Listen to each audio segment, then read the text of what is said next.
গত 2 দিনের তুলনায় আজকের পরিস্থিতি অনেক ভালো। রাস্তায় প্রচুর পরিমাণে পুলিশ সেনাবাহিনী সতর্ক অবস্থায় আছে। বর্তমান পরিস্থিতি বলা হচ্ছে আগের থেকে অনেকটাই স্বাভাবিক। রাজধানী বিশকেকে মেডিকেল পড়ুয়া বিদেশি শিক্ষার্থীদের ওপর স্থানীয়দের হামলার একদিন পর প্রাণ ফিরতে শুরু করেছে ক্যাম্পাসগুলোতে।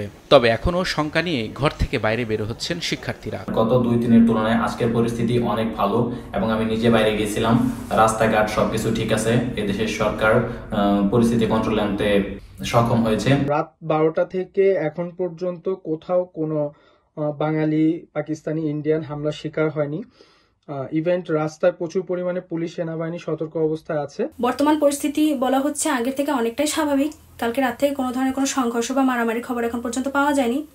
কিন্তু আজকে ছুটির দিন থাকায় আমরা গভর্নমেন্ট থেকে কোনো ধরনের নোটিশ পাইনি, সেজন্য আমরা এখন পর্যন্ত ঘরেই অবস্থান করছি। আমরা এখন অনেকটাই নিরাপদে আছি, কারণ আজ সকালে আমি যখন বাইরে যাই তখন লোকালদের থেকে আমি কোনো অস্বাভাবিক আচরণ লক্ষ্য করিনি। বিশকেকের পরিস্থিতি আলহামদুলিল্লাহ এখন নর্মাল। বিগত 2 দিন একটু অস্থিতিশীল ছিল, বাট এখন আলহামদুলিল্লাহ নর্মাল। আমাদের ইউনিভার্সিটি অথরিটি আমাদেরকে এটা ইনশিওর করলো, সাথে আমাদের সেফটি ইনশিওর করলো আলহামদুলিল্লাহ।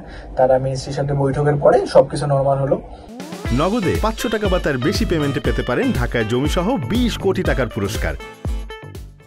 পরিস্থিতি শান্ত হয়ে এলেও এরই মধ্যে 1.5 শতাধিক শিক্ষার্থীকে দেশে ফেরত নিয়েছে পাকিস্তান। বাংলাদেশি কয়েক শিক্ষার্থী জানিয়েছেন তারা নিজ দায়িত্বে দেশে ফেরার চেষ্টা করছেন। আমাদের পরীক্ষা যেহেতু শেষ হবে এই সময়ে, তো আমরা তখন ব্যাক করব দেশে। এজন্য আগে চার্টার ফ্লাইট করা ছিল, তো এখন হচ্ছে যে সেই চার্টার ফ্লাইটের টাইমটা আমরা আগায় নিয়ে আসতেছি। কোনো স্টুডেন্ট যদি মনে করে যে তার বাংলাদেশ যাওয়াটা খুব জরুরি হয়ে গেছে, কিন্তু সে কিভাবে বাংলাদেশ যাবে? এখান থেকে এয়ারপোর্ট যাওয়াটা অনেক রিস্ক, কিন্তু আমাদের টিচাররা এখানে অনেক হেল্পফুল। তারা নিজ দায়িত্বে নিজের গাড়িতে করে এয়ারপোর্টে স্টুডেন্টদেরকে পৌঁছে দিচ্ছে। বিদেশি শিক্ষার্থীদের ওপর স্থানীয়দের নৃশংস হামলার পর নড়েচড়ে বসেছে কিরগিজ সরকার। হামলার তীব্র নিন্দা জানিয়ে এক বিবৃতিতে দেশটির মন্ত্রিসভার পক্ষ থেকে জানানো হয়েছে, মূলত সামাজিক যোগাযোগ মাধ্যমে ভুয়া তথ্য প্রচারের কারণেই সহিংসতা ছড়িয়ে পড়ে। এর সঙ্গে জড়িতদের আইনের আওতায় আনা হবে।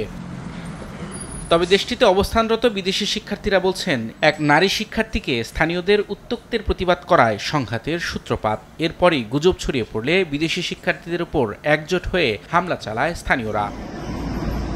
বিশকেকে হামলা হয় গত শুক্রবার রাতে। শিক্ষার্থীদের পাশাপাশি সেখানে বসবাসরত বাংলাদেশি শ্রমিকদেরও হামলার শিকার হওয়ার খবর পাওয়া গেছে। রবিউল ইসলাম আওলাদ, সময় সংবাদ।